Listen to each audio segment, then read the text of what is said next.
हा बरे तुझा प्रश्न होता हे समीकरण तुला समजलं नाही भावड्या. हे दोन जशाला तसे आले. कंसाचा वर्ग म्हणजे कंसातील संख्यांचा वर्ग. 5 चा वर्ग झाला इथं 25, 2 चा वर्ग झाला 4. इथं काय करायचं तुला 5 आणि 5 चा गुणाकार करायचा. इथं झाला 25 छेदामध्ये 2. तुझं इथलं प्रॉब्लेम होता बरोबर. मग आता काय करायचं 2 गुणाकारात 25 छेदात 4 आपलं उत्तर आहे वजा 25 छेदामध्ये 2. ह्या 2 न तुला 4 ला भाग घालायचा. वर गुणाकारामध्ये छेडछाड करायची नाही. इथं आलं तुझं 25 छेदात 2 वजा 25 छेदात 2. इथं तुझं उत्तर आलं 0. ओके. आता मी तुम्हाला प्रश्न देणार आहे.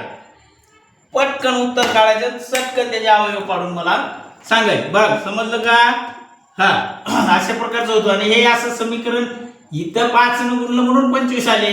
इथं 2 न 25 ला गुणलं असतं तर गुणाकार मोठा आला असता म्हणून तुला 2 न 4 ला भागायचं. मी पुढचा प्रश्न देणार आहे तुम्हाला.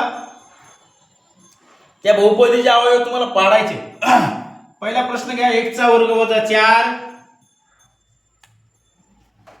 1 चा वर्ग वजा 4x वजा 5 हा झाला तुमचा पहिला.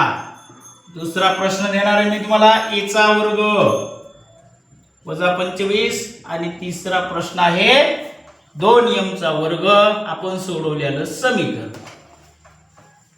वजा 5m. त्यांचे काय करायचे तुम्हाला अवयव पाडायचे आहेत. ओके. असेच प्रश्न बघा. नेक्स्ट पुढचा